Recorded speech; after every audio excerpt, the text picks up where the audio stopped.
talking to somebody, you want to understand what is in the bullseye for that investor. Because if you're not, if your company is not in the bullseye and it's like, maybe one ring outside of the bullseye, but it's like, it's the next ring, it's really close, it's on the edge. We've done a few investments here because we can, and it's close, but it's not exactly what we want. You got to discern how they respond to, what is your perfect ideal investment. And if you're, oftentimes when you're, needing capital, founders will kind of try to squeeze themselves in and make themselves feel like the bullseye when really you're not.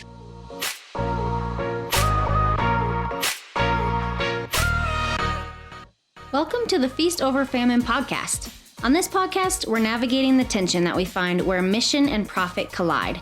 We're talking to CEOs, founders, executive directors, impact investors, and all of what we've identified as the global ecosystem of the social enterprise, business for transformation, business as mission landscape.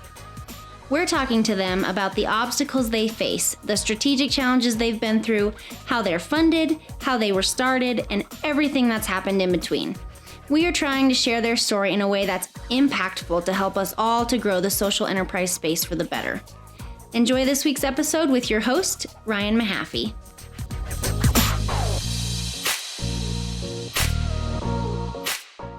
All right, everyone. Welcome back to another week of the Feast Over Famine podcast. We are rocking week and part number 2 with Patrick here. So really excited to be kicking this back off and really jumping back in. And where we're going to kind of move the conversation to this week is around just this impact investing landscape and the types of investors that are in it, the values that we can look at that help us understand where to fit and how to even evaluate the right types of investors on different levels. And then a little bit of like what types of returns are appropriate based on where you fall on there. So Patrick, I mean, I'm in this space every day. You're in this space every day, and it's nuanced. It's gray. It's messy. There's some tensions. And so, it's really fun. And you have a story to kind of kick us off on this that you were sharing that I think will be helpful. So why don't we dive in and start there? Yeah. Well, it's 2016. And I've told my company, my day job that I'm leaving to do a startup, and the CEO of the company decides to take me out to lunch. I'm one of the long reps, and he's like, "All right, I want to see if I can talk this guy off the ledge." And basically at the time, I wasn't stopping. But one of the things he said back, and he kind of realized, okay, he's going to go do this. Is he said, one of the things that you're going to notice is when you're out there raising money, you don't want to hook your wagon to horses that are not running the direction you want to go. And in that analogy, he said, investors are going to have different goals, and you really have to be careful about who you align with. And, and again, just wise words of advice. He also said, anything that you want to build, it's going to cost 3 times more and take 3 times longer than you think. That was also wisdom, but that's great wisdom. but on that topic of, linking up your cart, your wagon with horses that are running in the same direction.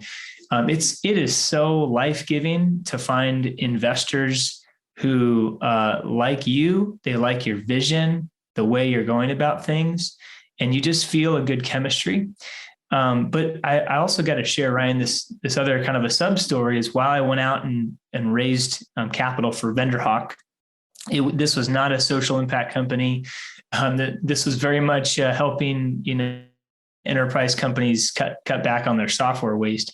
But I remember trying to get in with this VC in Seattle. And there's not that many, so I'm not going to name names, but I was in a meeting, and I think it was near the end of the hour-long meeting where I had gone through everything about the company. We started getting into kind of, getting to know each other a little bit. And he was asking some questions, and he made this comment to me and said something to the effect of, well, running a startup, it's really it has to be your main thing. Like, sometimes families got to step and, you might not see them for, weeks, going on trips and basically like you can't be the family man that if you're just working at a corporate job. And he's I'm going to take a guess here and just foreshadow that might not have landed well with you. You keep telling the story, but I'm just going to guess that now. Yeah. At that point I knew like the ship had sailed on even me wanting to sell him. So at that point I kind of quickly wrapped up my conversation, was like, yep. So, we'll go out there and build this company, and appreciate your feedback at this point. And, he didn't feel like I cut it off, cold, but I was done with that investor and definitely didn't take any money from them. And I stopped pursuing follow-up meetings and whatnot. And because I didn't want somebody who prioritized, building this business and who was going to shun me or shame me if I said, no, I'm only going to work, 50 hours a week on this. I'm not going to work 60 or 70 or 80. I'm actually be there for my family.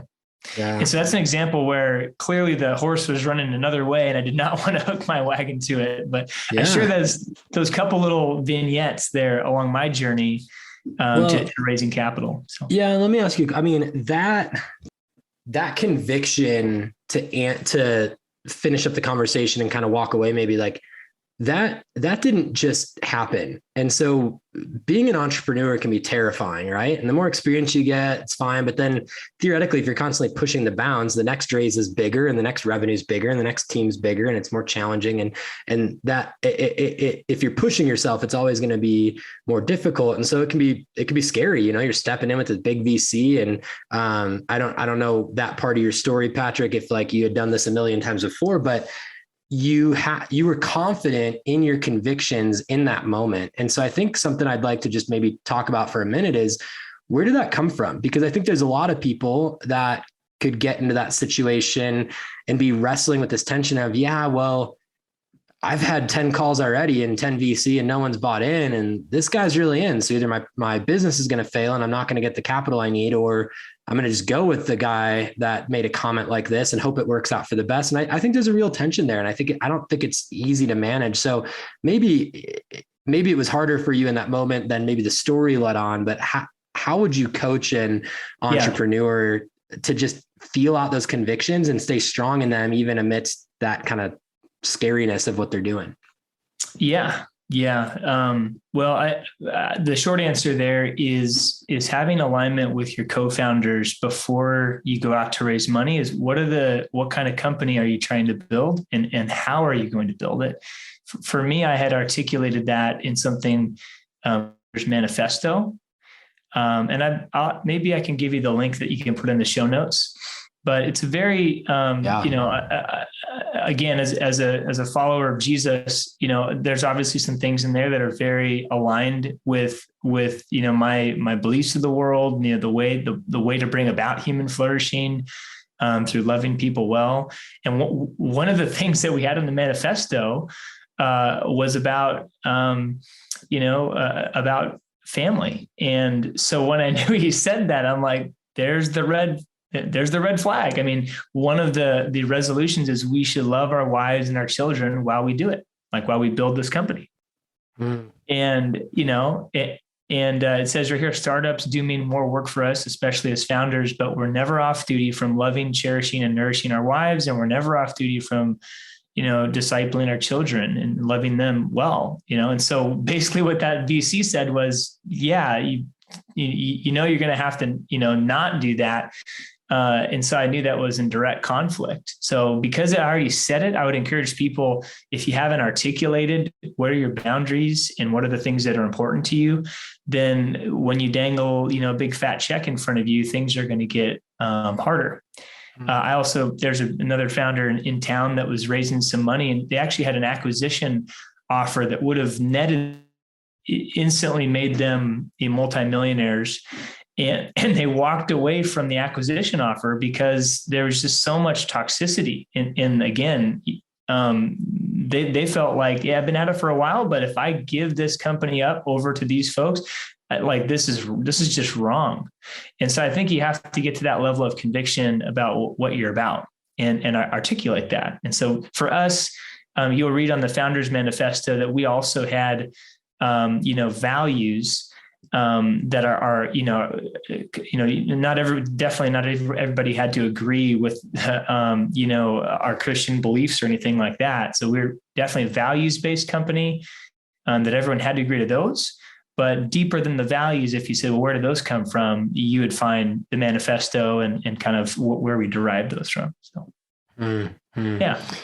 I think that's great. I think it's just good practice, like to, it would take work to sit down with the co-founders and to sit down, in a growing company when there's a million things coming at you, like it would take work to sit down and develop those things. But when you look backwards from a rough situation, you can say, wow, that would have been time well spent, but also it's a great foundation to build the company on. It's almost like the values operating agreement that could maybe be even more valuable than an operating agreement in a sense, because it's like, we're going to play by these rules, and that's what we agreed to. So, and we would share those before we had an employee sign an offer. We'd say, hey, this is how you're agreeing to operate. And these are the values. And if anything kind of rubs you the wrong way, or you feel like it's not really going to fit well, like now's your chance. Like don't sign, don't join us. Yeah. And so we went over that, as we were bringing people on board. Yeah. Yeah. And I love that. So super helpful. So let's transition then into the part, like, where we're going to talk about this. I call it the investor spectrum, impact investing spectrum.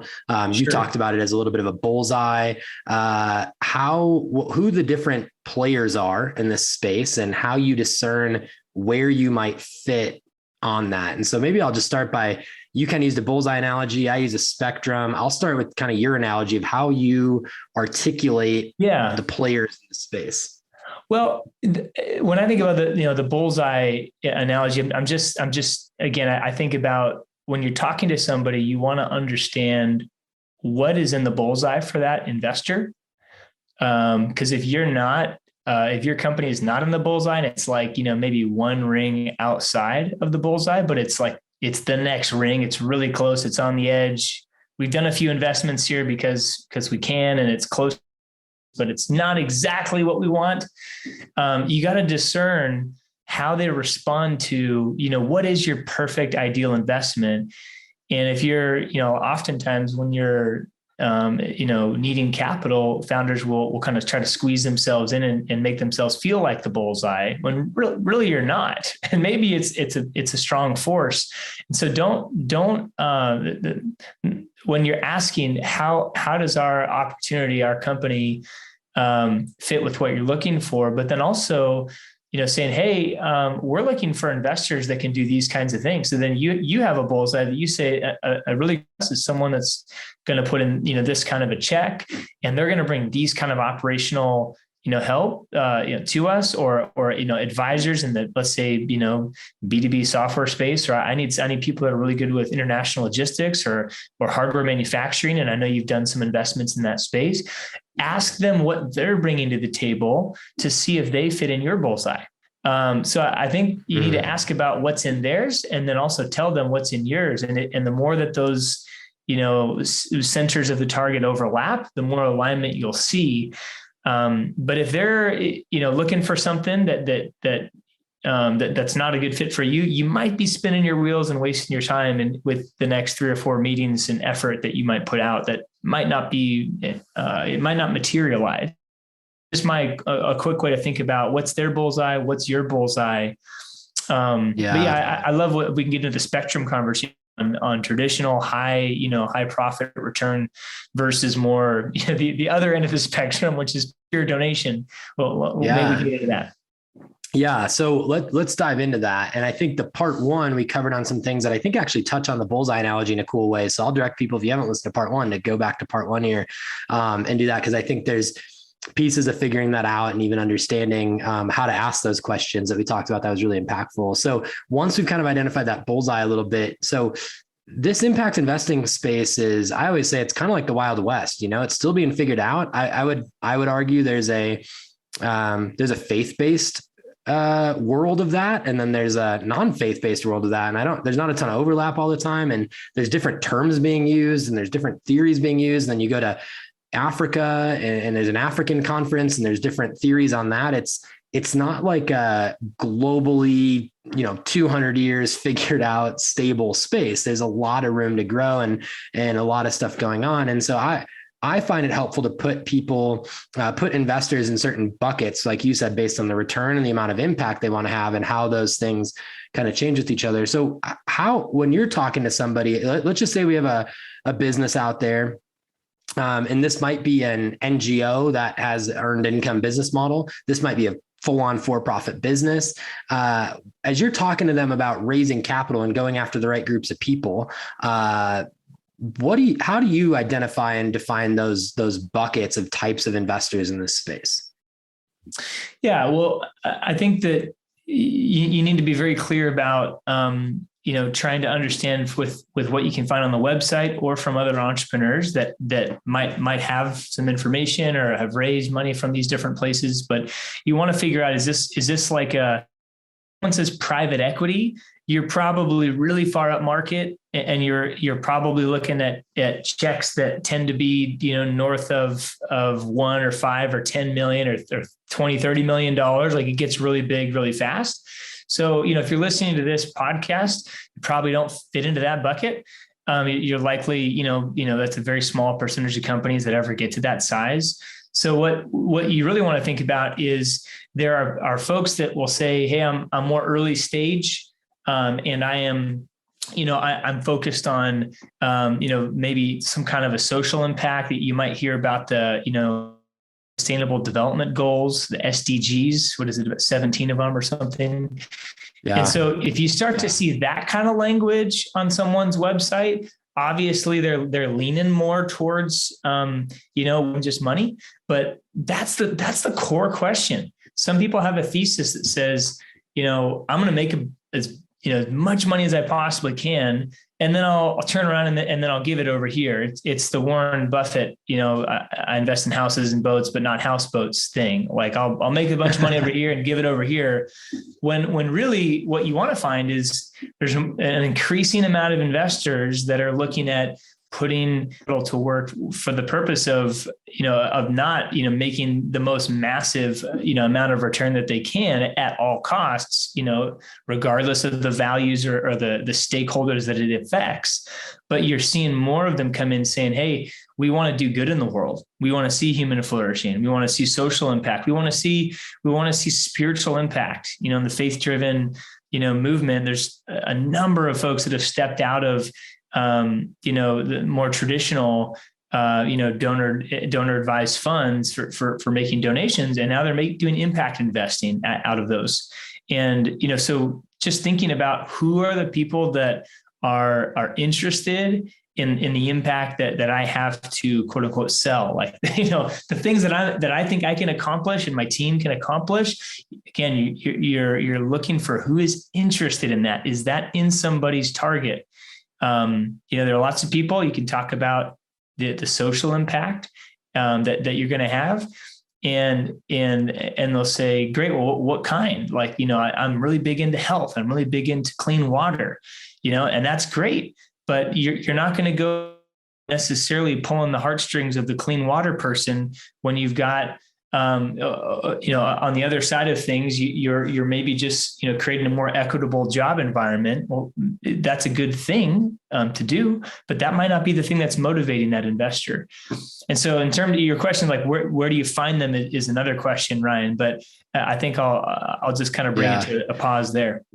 Yeah, I think, and I've got some thoughts on this that I think you can even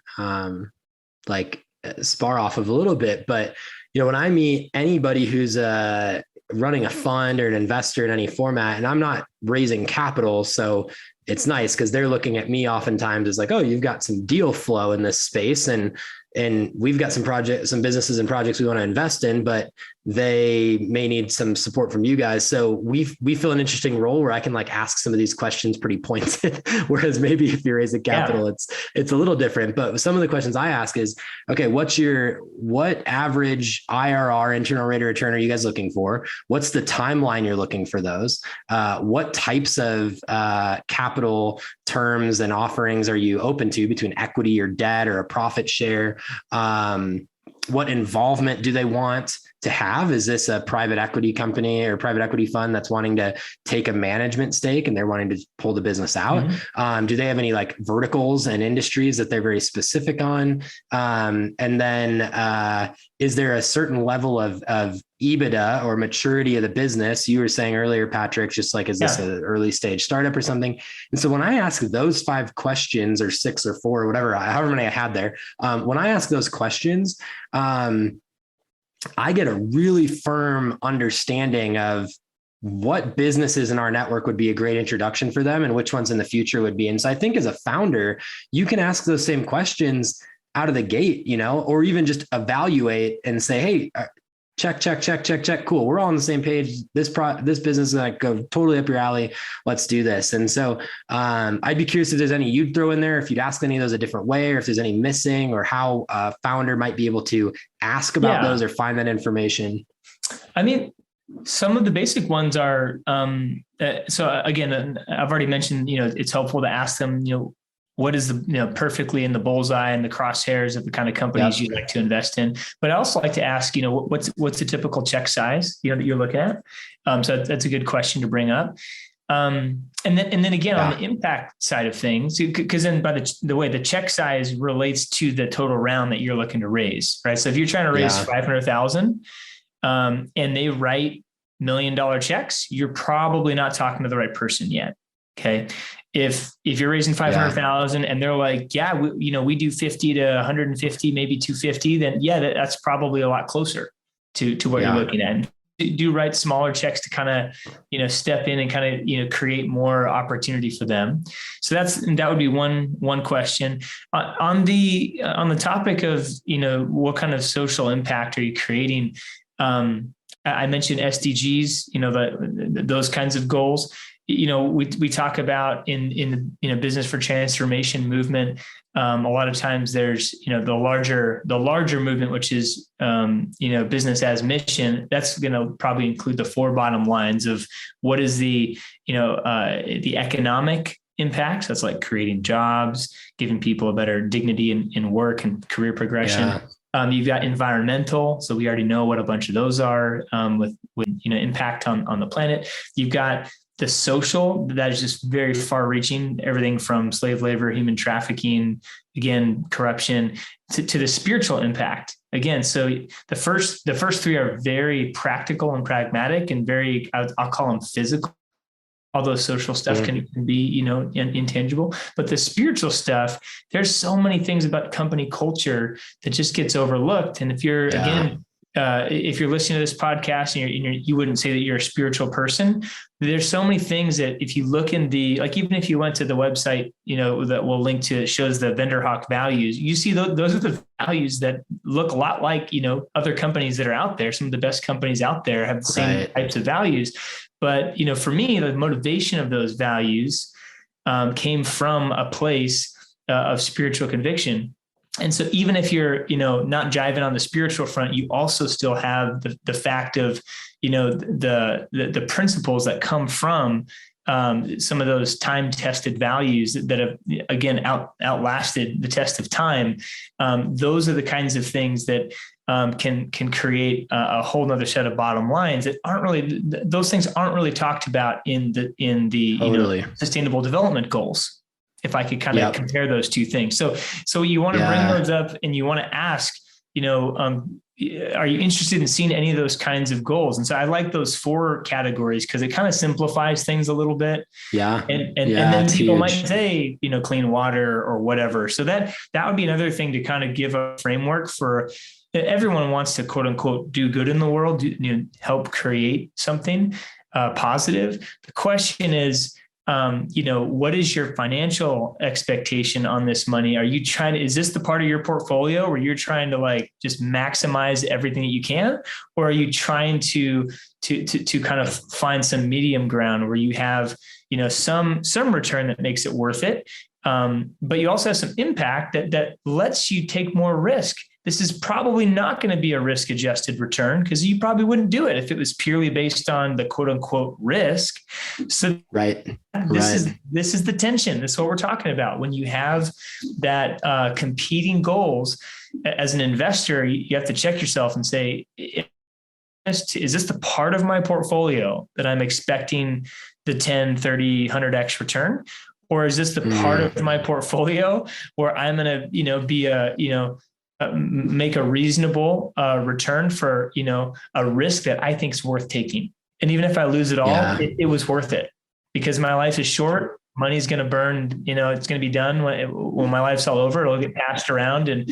But you know what? There's very few things that contribute to the legacy of your life. And if you're a Christian, like how are you pointing to God's glory? So that story is bigger and more profound than whatever your IRR or your money that you made was. So you'll start to find that out on the, first and second meetings with the investors. But especially if it's a big investor, you got to interview other founders. Say, hey, has this investor ever gotten difficult if you didn't hit certain targets or returns? And you need to try to do some of that homework. And the bigger the check gets, the more diligence you need to do on that investor to see if times get tough, when they get tough, are they going to be more focused on you mission, or are they going to be more focused on the financial outcome? So there's a bunch. Totally. All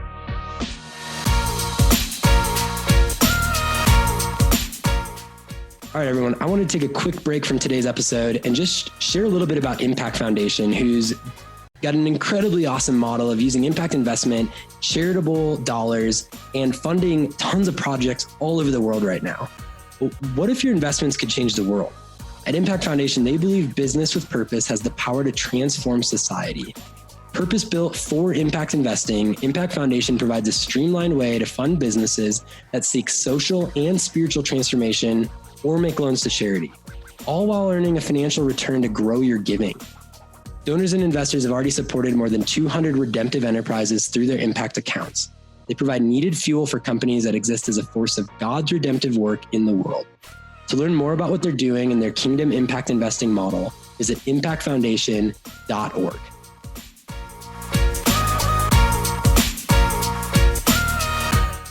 Well, three thoughts. One that maybe you didn't talk about, but is kind of implied, is that I always ask people, when I ask investors, people who want to get involved in the space, and I'm talking to investors as well, as geographical, because I do think from a spiritual standpoint, there's certain regions of the world that are just put on certain people's hearts, and that's real. And so I know people who are hey, Central America, or they're fully focused outside of the US, or they've got a heart for their specific city, but not kind of across the rest of the US, or it's international. And so I think that's an important question to ask too, that kind of narrows that down. And also will tell them a lot about risk, because if they're willing to go into some of the frontier developing regions around the world, that might mean their risk is a little different. The other thing in there is that I don't think either one of us mentioned yet. You kind of mentioned it in terms of the check sizes. Are they someone who is a lead investor, or are they someone that wants to come alongside a lead investor in relation to that check size? So if you're doing we met someone recently who they like to do, $1 to $3 million investments, or probably 1.5 to 3 million, I think they said, and they prefer not to be the lead investor. So now we're looking at probably a $10 million raise, and I know when to introduce them. And so that's helpful. And so just a couple points that we jump in on that front. And I think this conversation can also be helpful for people who are just wanting to get involved from the investor standpoint. They're saying, wow, I do want to steward my capital differently and think about these things. And these are questions that when someone comes to me and they say, hey, I'm selling a part of my business, or we're coming into some money, and we've been listening to the podcast and we want to get involved in this space. These are some of the questions I'm asking them. Where do you feel your heart pulled towards from a social issue standpoint? Is it incarceration, homelessness, addiction? Is it developing world? Is it the US, geographies?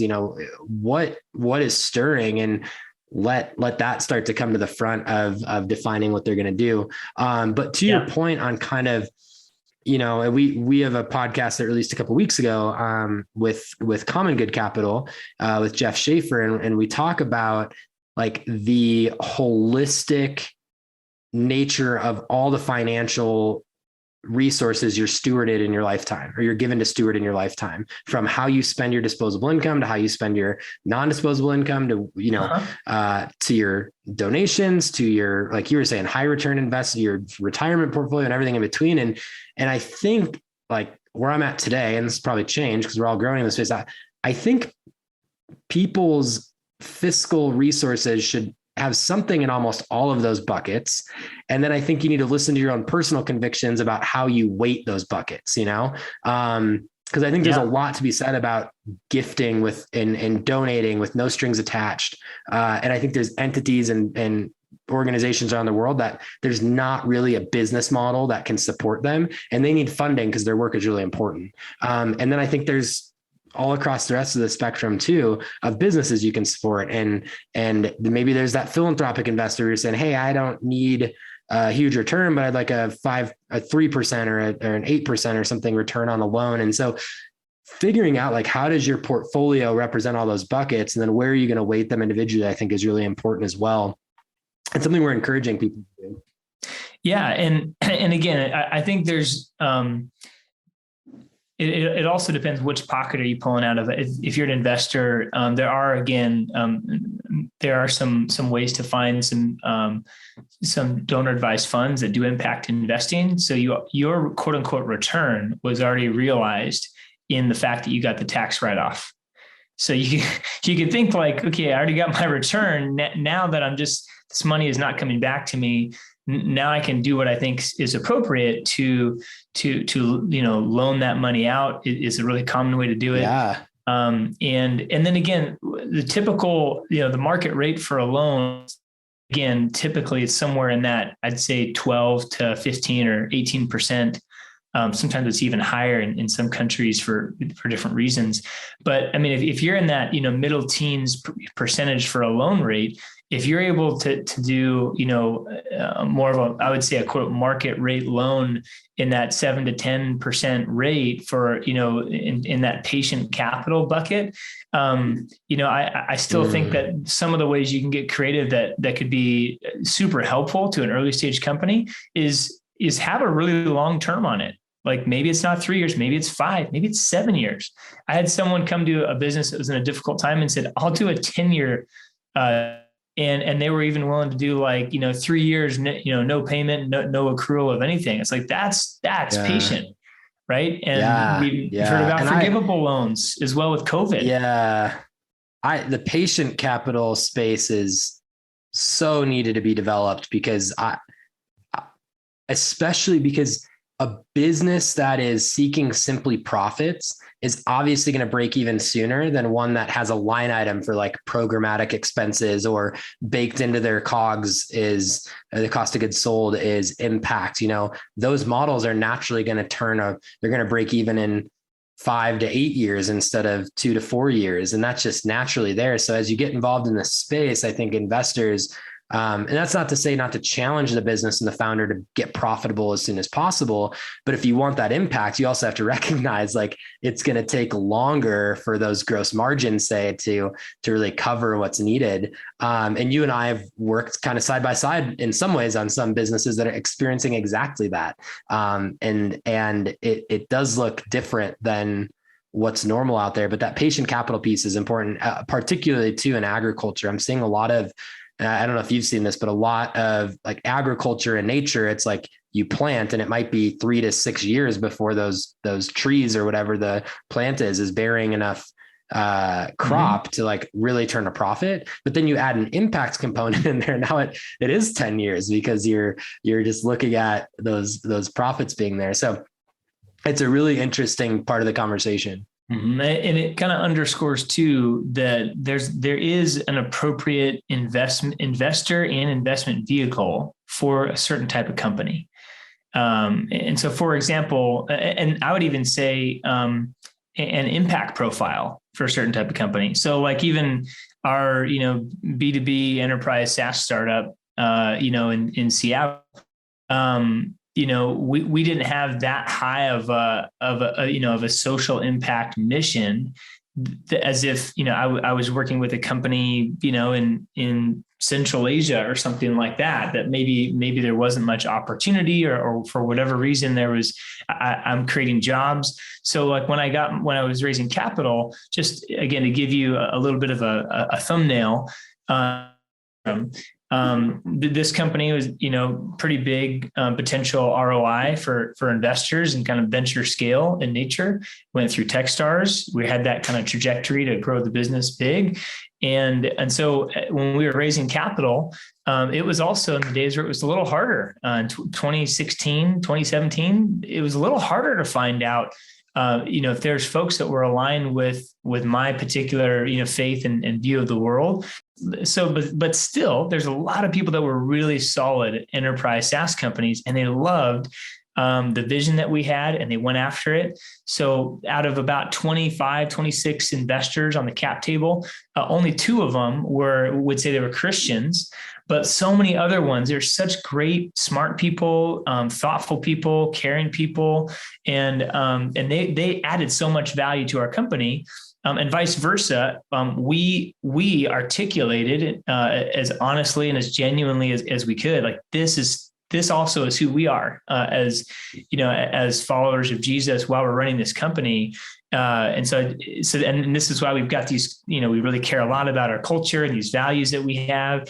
And by the way, that's usually a good thing. I mean, I think in general, people want better company cultures. You've seen some of the blowups, the WeWorks and the Ubers of the world, where a toxic culture is very bad for business. So it was sufficient enough, Ryan, to pull that group of investors together and build the company on the purpose and the impact. On the other end of the spectrum, I've been involved in companies, again, operating, more frontier and emerging markets, where there was a much more patient vehicle for that capital, and also for even more different spiritual, social, environmental bottom lines that we're trying to hit.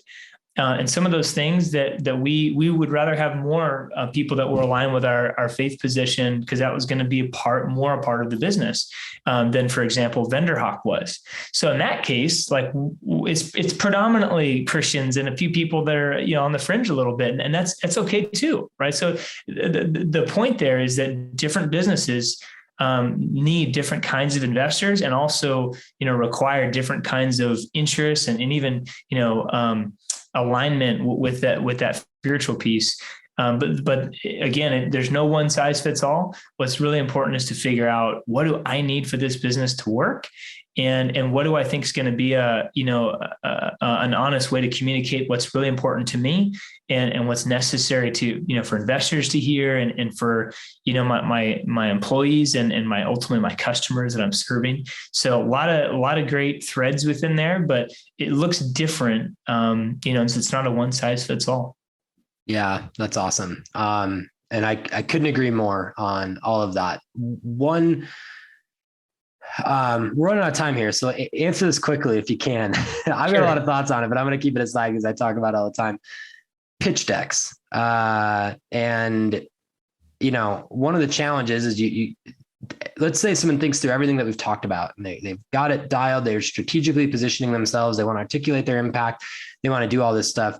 A lot of times you forward a pitch deck to a group or an investor or someone, or it gets passed along, and that's kind of the only shot you have. So there's a little bit of saying, wow, this PDF attachment might be kind of the first impression. And so I want to articulate all this stuff well, impact versus business and the type of the offering.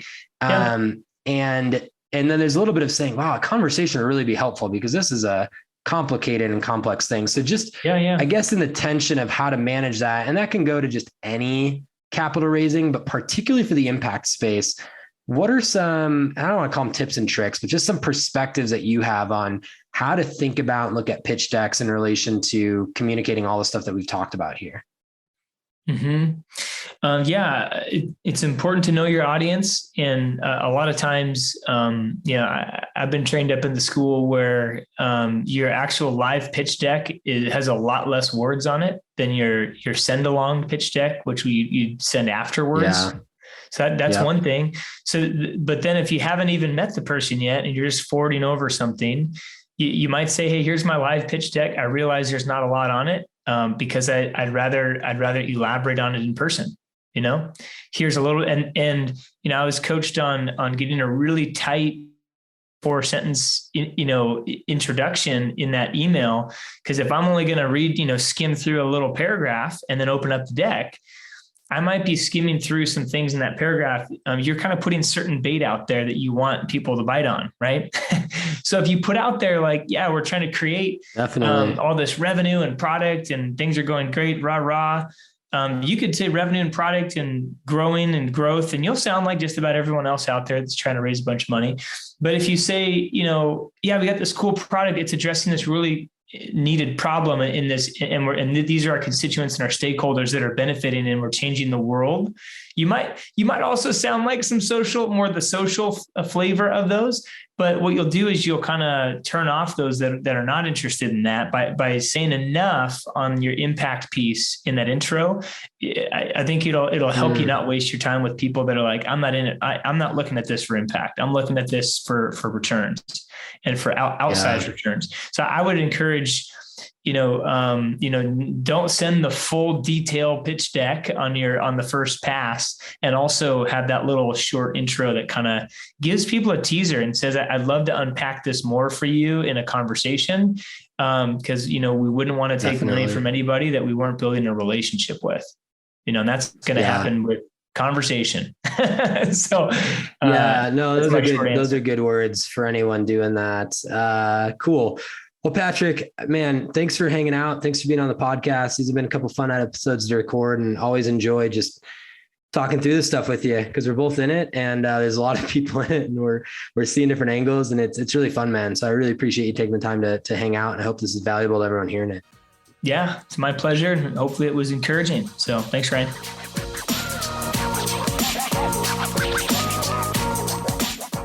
All right, everyone. Thank you for listening to another week of the Feast Over Famine podcast. We are so thankful you guys are here and listening. As always, hit that subscribe button on your favorite podcast listening apps. We would love to keep you guys up to date on new episodes that are coming out, when we're launching new episodes, when we're launching new seasons, and everything in between. So when we're in season, episodes are dropping every single Wednesday. Hit that subscribe button. Make sure you're up to date. Also, if you're loving what we're doing, be sure to follow us on Facebook, Instagram, LinkedIn, where we're constantly posting about our projects, what they're doing, what kinds of things we're working on. We'll recycle some podcasts, things about our partners, all sorts of fun stuff that you want to see. So hit us up on Facebook, Instagram, LinkedIn, all that kind of stuff, and check out what we're doing there. And yeah, we're stoked that you guys are listening. We hope this has been really fruitful, and we will catch you guys next week.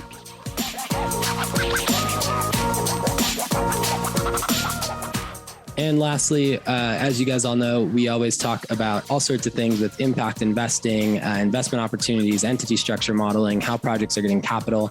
And as a disclaimer and a reminder, Feast Over Famine does not provide legal, tax, accounting, or other professional advice. You should consult professional advisors concerning the legal, tax, or accounting consequences of any activities related to your project or a project you're supporting. Feast Over Famine doesn't consult, advise, or assist with the offer or sale of securities in any capital raising transaction.